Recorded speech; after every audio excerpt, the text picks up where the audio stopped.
नाही, हा विजय हा आमचं गाव ग्रामपंचायत होतं तेव्हा अनगरण बाजूला एक 7-8 गावं आहेत. ह्या गावामध्ये आमच्या जन्माच्या आधीपासून निवडणूकच झालेली नाही आहे. सगळ्या निवडणुका अविरोध होतात. नगरपंचायत झाल्यानंतर पहिली ही निवडणूक ही अविरोध करायची.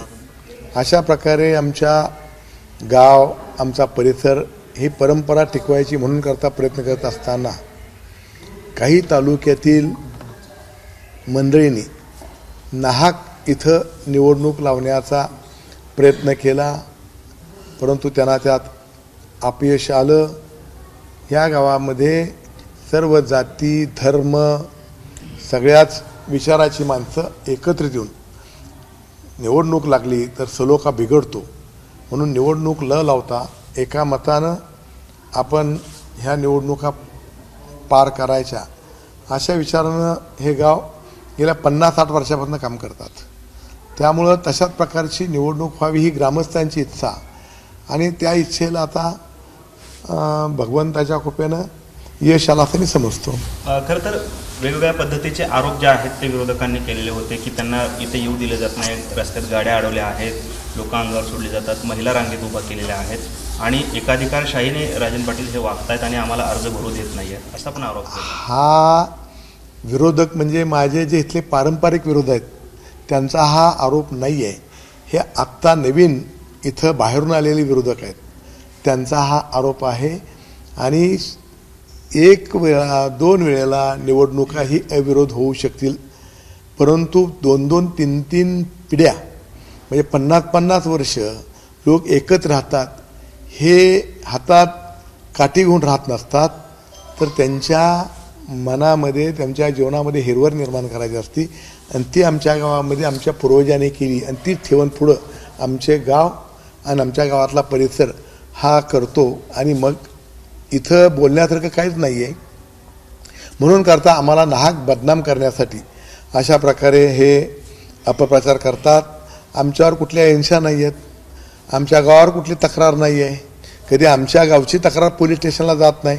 आमच्या 10 गावाचे सगळे प्रश्न आम्ही वट्ट्यावर बसून मिळतो. ज्या RR पाटलांची जी संकल्पना होती ती संकल्पना या भागामध्ये 50-60 वर्षापूर्वीपासून राबवत आले, अतिशय यशस्वी राबवत आली आहे.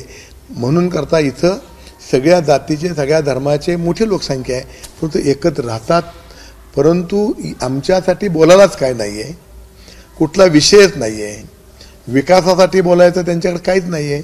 म्हणून करता हे माणसं असा अपप्रचार करून आमच्या गावाचं नाव कसं बदनाम होईल असाही केविल्याने प्रयत्न करतायत. परंतु या मोहोळ तालुक्यातील मतदारांना जनतेना सगळ्यांना माहिती आहे की अनगर परिसर कसा आहे, कशी लोक आहेत, सुसज्ञ लोक आहेत, दानकर लोक आहेत, मनमिळावे लोक आहेत, एकमेकाच्या विचाराची देवाणघेवाण करणारे लोक आहेत आणि त्याचबरोबर जातीय सलोखा हा सातत्यानं टिकवणारे लोक या गावामध्ये आहेत. मला काल खरं तर ही निवडणूक जवळपास बिनविरोध झाल्याची चर्चा आली आणि एकंदरीतच मोठा जल्लोष झाला. आपण देखील या जल्लोषामध्ये सहभागी झालात, आपण दंड थोपटले. त्यानंतर आपले चिरंजीव मोठे चिरंजीव बाळाजी पाटील त्यांनी देखील एक आव्हान जे आहे ते केलेलं होतं. खरं तर अजित पवारांना हे नाव घेत ते आव्हान केलं होतं. नक्की काय प्रकार होता आणि काय झालं म्हणजे काय आहे की आमच्या गावामध्ये कधीही निवडणूक नाही झाली आणि मग हे निवडणूक झाली म्हणल्यावर तरुण पोरं थोडे उत्साही असतात, त्यामुळं त्याने तो उत्साह साजरा करण्याचा प्रयत्न केला. त्याच्यामध्ये आमच्या मुलानं जे काय तिथं वक्तव्य केलं त्याचं मी समर्थन करणार नाही, परंतु तसा तो माझ्या दृष्टीनं नाही, पण राजकारणाचा तो लहान आहे आणि म्हणून करता त्याच्या तोंडून जरी नकळत अशा प्रकारचं काय वक्तव्य गेलं असेल तरीसुद्धा मी त्याचा वडील म्हणून पाटील परिवाराच्या वतीनं, कारण मोठे पवारसाहेब अजितदादा आज जरी मी त्यांच्यापासून दूर गेलो असेल त्यांना अजितदादा कारणीभूत आहेत असं मी समजणार नाही. त्याला अनेक कारणं आहेत, तरीसुद्धा मी त्यांचं नेतृत्व मान्य केलं आहे. जे आत्तापर्यंत वैभव उभा केलं गेलेलं आहे त्याच्यामध्ये मोठ्या साहेबांचा आणि अजितदादांचा सिंहाचा वाटा आहे.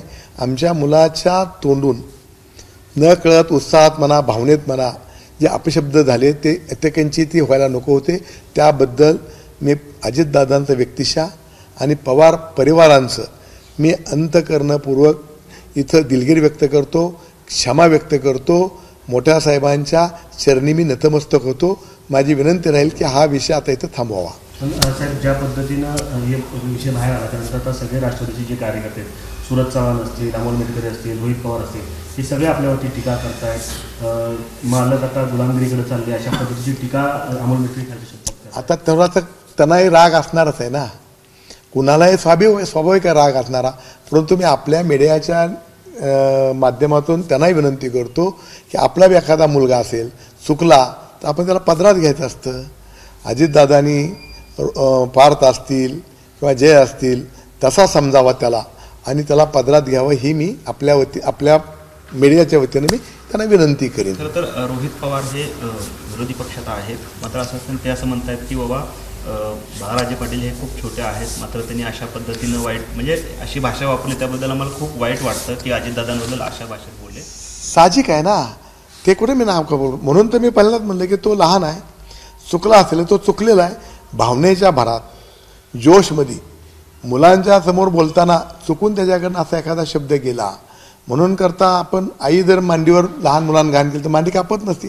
तसं तुम्ही मोठ्या मनाने ते संपून टाकावा विषयाची माझी विनंती आहे. दुसरा विषय की आपले जे विरोधक आहेत तालुक्यातले ते असं म्हणतायत की ही निवडणूक जी आहे ते अधिकाऱ्यांना भ्रष्टाचार पैसे देऊन ही निवडणूक मॅनेज केली गेली, खोडरबरने पेनाची शाई देखील फोडली गेली, अशा पद्धतीचे आरोप त्यांनी केलेले आहेत. अहो, हे अविरोध निवडणूक आज झालेलं नाही आहे, हे 50 वर्षापासून या भागाची परंपरा आहे. ग्रामपंचायत होती तेव्हाही अविरोध होती. आमच्या इथं निवडणूक प्रक्रिया ही सर्व जातीच्या धर्माच्या लोकांना एकत्रित बोलवलं जातं आणि एकत्रित बोलून त्यांच्याकडून प्रत्येक समाजाच्या 1-2 त्यांच्यात संख्याबळ बघून आपण त्यांचे उमेदवार घेतो आणि जिथं कुठं बाबा जादाच उमेदवार आले तर तिथं मग आपण चिठ्ठी काढायची. चिठ्ठीतला जो उमेदवार येईल तो सगळे त्या समाजाचे लोक संमती देतात. अशी आमची इथली परंपरा आहे. आणि विरोधकांना खरं म्हणलं तर तिथं लाईव्ह व्हिडिओ असतो, तिथं प्रत्येक पेपरचा फोटो काढून ते जे आलते उमेदवार भरायला त्यांनी प्रत्येक पेपरचा फोटो प्रिंट काढलेली आहे. आणि अधिकारी असं काही करत नसतात. केवळ त्याच्या पलीकडं मला जी मिळालेली माहिती आहे ती अशी माहिती आहे की ती जी मुलगी आहे ती आमच्या गावची मुलगी आहे, तिला गावची तब्येत सगळी परिस्थिती सगळी माहिती आहे आणि म्हणून करता तिची इच्छा नव्हती फॉर्म भरण्याची, परंतु तिला दबाव आणून प्रेशर आणून फॉर्म भरायला लावला अशी मला मिळालेली माहिती आहे.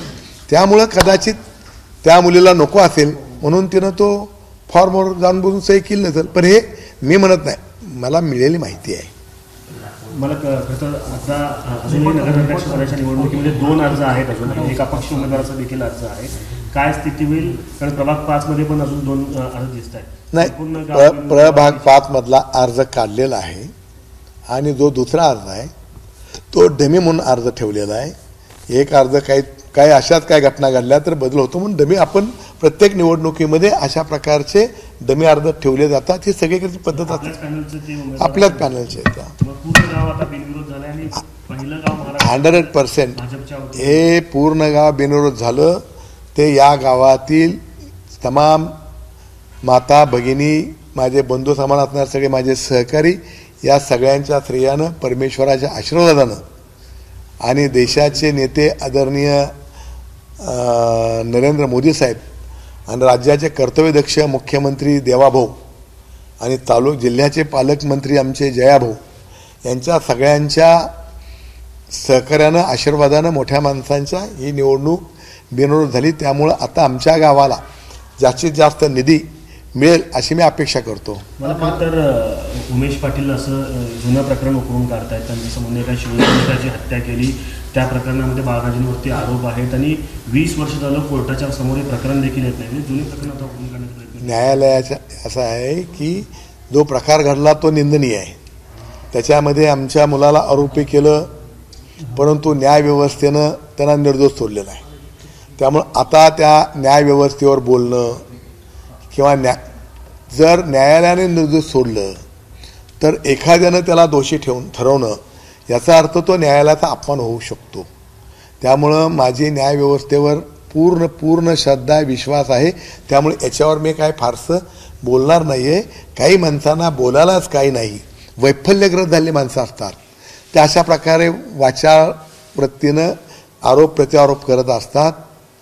त्याला फारसं आमच्या तालुक्यातील जनता किंमत देणार नाही आहे. मालक, आरोप जे आहेत ते आपल्यावरती लावले जातात, दडपशाहीची, दंडशाहीची, आणि गणपती कुणालाही मध्ये. अहो 50 वर्ष दडपशाहीवर द्यायचं गाव चाललं असतं का? या देशात कायदा सुव्यवस्था आहे ना, इथं पोलीस प्रशासन आहे ना. आमच्या गावामध्ये कधीही कुठलीही तक्रार होत नाही. तुम्ही जर मोहोळ पोलीस स्टेशनला गेलात तर मोहोळ पोलीस स्टेशनमध्ये अख्ख्या तालुक्यात सगळ्यात कमी क्राईम असणारा हा परिसर आहे.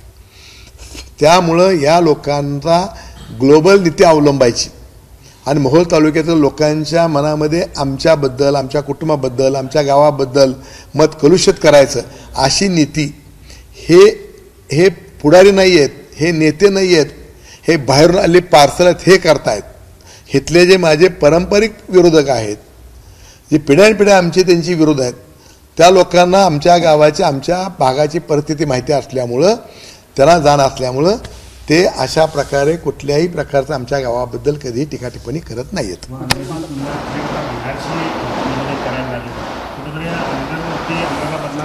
हा खरं म्हणलं तर एखाद्या आपल्या राजकारणाची पोळी भाजण्यासाठी नाहक गावाला, आमच्या भागाला बदनाम करणं हे कितपत चांगलं आहे, त्याचं त्यांनी आत्मपरीक्षण करावं. परंतु आत्मपरीक्षण करण्या इतपत ते लोक ज्ञानी आहेत असं मला वाटत नाही आहे. तरीसुद्धा आम्ही जनतेच्या दरबारात जात असतो, जनतेच्या न्यायालयात जातो. अनगरकरांना 6 वेळा आमदारकी, 7 वेळा आमदारकी ही तालुक्यातील जनतेनं दिली. जर गुंड असतो तर आम्हाला 7 वेळा आमदारकी पाटील परिवारांना दिलीच नसती. त्याच्यावरून तुमच्या लक्षात येईल की तो गुंडशाही आहे का नाही. आणि आता येणारे जिल्हा परिषद, आता मोहोळ शहरामध्ये जिथं आमची नगरपालिका होती, राष्ट्रवादी काँग्रेस पक्षाची नगरपालिका होती गेल्या वेळेला, तिथं आज राष्ट्रवादी काँग्रेसचा एक उमेदवार उभा नाही आहे. किती परिवर्तन झालेलं आहे, किती लोकांच्यामध्ये परिवर्तन झालं. जर आम्ही गुंड असतो तर आम्ही राष्ट्रवादीतनं सोडलं तर लोक आमच्याबरोबर आले नसते. मोहोळ मोठं शहर आहे, माझ्या गावापेक्षा मोठं शहर आहे ते सुद्धा. तर पुढच्या काळातसुद्धा आम्ही गुंड आहोत का काय आहोत हे भाषणातून सांगणार नाही, तर आमच्या मतदारसंघामध्ये जाऊन मतदारांना विचारून, मतदारांचा कौल हा अंतिम असतो. आम्ही गुंड असतो तर आमच्यावर 7 टर्म आमदारकी दिलीच नसती, आणि आम्ही गुंड असतो तर पुढच्या काळातसुद्धा आम्हाला आमदारकी किंवा आमच्यावर सत्ता मिळेल. आज सगळी सत्ता ही आमची भारतीय जनता पक्षाची आहे. या तालुक्यातली सगळी सत्ता भारतीय जनता पक्षाची आहे. हे गुंडगिरीतून घेतलेलं नाही आहे आणि आज नाही आहे. 50 वर्षापासून ही सत्ता आमच्या विचारानं काम करते. तर मग जल्लोष करत असताना महाराजांनी जे आहे ते अजित पवारांना आव्हान, त्याचं मी स्पष्टीकरण केलं काय की नेमकं स्पष्टीकरण की ते जोशमध्ये मुलांनी, ते तसा लहान आहे, जोशामध्ये त्याला ते आवरलं नाही आणि त्यानं तो असा एक न बोलावा अशा फक्त वक्तव्य केलं. त्याचं मी समर्थन करत नाही, त्याचा मी निषेध करतो. आणि या तुमच्या चॅनलच्या माध्यमातून आमच्या मुलांना जरी काही चुकलं असेल तरीसुद्धा मी अजितदादांची, मोठ्या साहेबांची, पवार परिवारांची दिलगिरी व्यक्त करतो, क्षमा मागतो आणि मोठ्या साहेबांच्या चरणावरती मी लीन होतो. आणि माझी विनंती राहील की हा विषय आता संपवा. हा राजकारणाचा विषय नाही, चुकलेल्या माणसाला माप असते.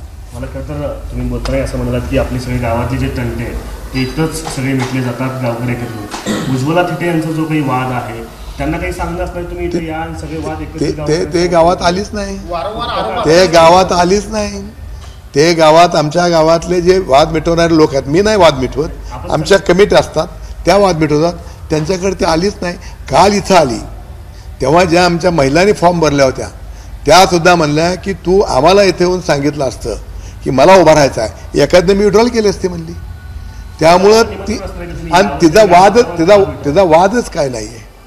तिचा वाद काय नेमकं मला तर कळलं पाहिजे ना. मला विड्रॉलचा विषय निघाला म्हणून त्या असं पण म्हणतायत की मी नगरसेवक पदासाठी इच्छुक नव्हते, जर तुम्ही विड्रॉलच करणार होता तर मग मला नगराध्यक्ष पदासाठी तुम्ही उमेदवारी दिली असती तर मी आले असते आणि तिथं विजयाचं गुलाल उधळून आले. हा निर्णय एकट्या उज्ज्वला थिटेचा नाही किंवा हा निर्णय एकट्या राजन पाटलाचा नाही, हे गावानं ठरवायचं असतं. गाव ठरवल ते राव ठरवत नसतं. त्यामुळे गावानं जर तिला ठरवलं असतं तर मी आनंदाने स्वीकारलं असतं. आमचं काय नाही आहे, आम्ही सत्तेच्या फार मागं लागलेली माणसं नाही आहे. झालं, थँक्यू. एबीपी माझा, उघडा डोळे बघा नीट.